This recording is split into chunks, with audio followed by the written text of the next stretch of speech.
வணக்க நண்பர்களே, இந்த வீடியோவில் நம்ம என்ன செய்தி பார்க்க போகிறோம்னா, எம்எல்ஏ பாஸ் இருப்பதை மறந்து விட்டாராம் முதலமைச்சர். பெரம்பூர் செல்ல அரசு பேருந்தில் விஜய் டிக்கெட் எடுத்தது ஏன்? இணையதளத்தில் வைரலாகும் வீடியோ காட்சிகள். வாங்க என்ன தகவல் என்ன செய்தின்னு இந்த வீடியோவில் பார்க்கலாம். முதன்முறையாக நம்ம சேனலை பார்க்குறீங்கன்னா சப்ஸ்கிரைப் பண்ணாதவங்களாம் சப்ஸ்கிரைப் பண்ணிக்கோங்க. பெல் பட்டன் சிம்பல் அமைக்கி நம்ம சேனலோட நோட்டிஃபிகேஷனை எனபிள் பண்ணிக்கோங்க. நாங்கள் போடுற வீடியோ எல்லாமே உங்களுக்கு உடனுக்குடனே வந்து சேரும். வாங்க என்ன தகவல்னு பார்க்கலாம். தமிழ்நாடு போக்குவரத்து கழகம் சார்பாக 300க்கு புதிய அரசு பேருந்துகளின் சேவையை தொடங்கி வைத்த முதல்வர் விஜய் பெரம்பூர் செல்லும் பேருந்தில் ஏறி நடத்துவோரிடம் டிக்கெட் எடுத்து பயணம் மேற்கொண்டார்.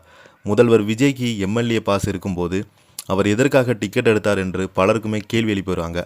தமிழ்நாடு அரசு போக்குவரத்து கழகம் சார்பில் புதிதாக வாங்கப்பட்டுள்ள 300 புதிய அரசு பேருந்துகள் சேவைகள் முதலமைச்சர் ஜோசப் விஜய் இன்று தலைமைச் செயலகத்தில் கொடியசைத்து தொடங்கி வைத்தார். கிட்டத்தட்ட 127.21 கோடிவில் மதிப்பில் 124 டீசல் பேருந்துகள் மற்றும் 134 சிஎன்ஜி பேருந்துகள் அறிமுகப்படுத்தப்பட்டது. இந்த நிகழ்வின் போது திடீரென பெரம்பூர் செல்லும் 29A தடம் என்ற அரசு பேருந்துல ஏறி பயணம் செய்த சம்பவம் பொதுமக்களையும் அரசியல் வட்டாரத்தையும் வியப்பில் ஆழ்த்தியுள்ளது. பேருந்தில் இருந்த ஓட்டுநர் மற்றும் நடத்துனருக்கு வணக்கம் தெரிவித்த அவர் நடத்துனரிடம் முறைப்படி காசு கொடுத்து டிக்கெட் வாங்கி பெற்றுள்ளார்.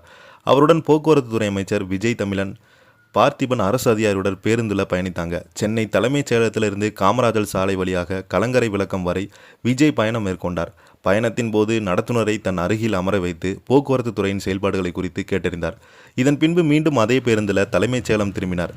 அரசு பேருந்தில் விஜய் டிக்கெட் எடுத்த பயணம் மேற்கொண்ட மக்களிடையே பாராட்டுகளை பெற்று வருகிறது. அதேபோல பேருந்தில் பயணம் மேற்கொண்ட விஜய் தனது செல்போனில் வீடியோ எடுத்துக்கொண்டார். இதனிடையே முதல்வரிடம் விஜய் பேருந்தில் காசு கொடுத்து டிக்கெட் எடுத்ததாக தொடர்ந்து விவாதம் எழுந்துள்ளது. ஏனென்றால் முதலமைச்சர் விஜய் பெரம்பூர் தொகுதி சட்டமன்ற உறுப்பினராக இருக்கிறார். தமிழ்நாட்டில் எம்எல்ஏக்களுக்கு மாநிலம் முழுவதும் அரசு பேருந்துகளில் இலவசமாக பயணிக்க இலவச பாஸ் இருக்கும்போது அவர் ஏற்கனவே தனியாக காசு கொடுத்து டிக்கெட் எடுக்க வேண்டிய கேள்வி எழுந்துள்ளது. இதனால் விஜய் அப்படி ஒரு பாஸ் இருப்பது குறித்து தெரியாமல் இருந்திருக்கலாம் என்று பேசப்படுகிறது.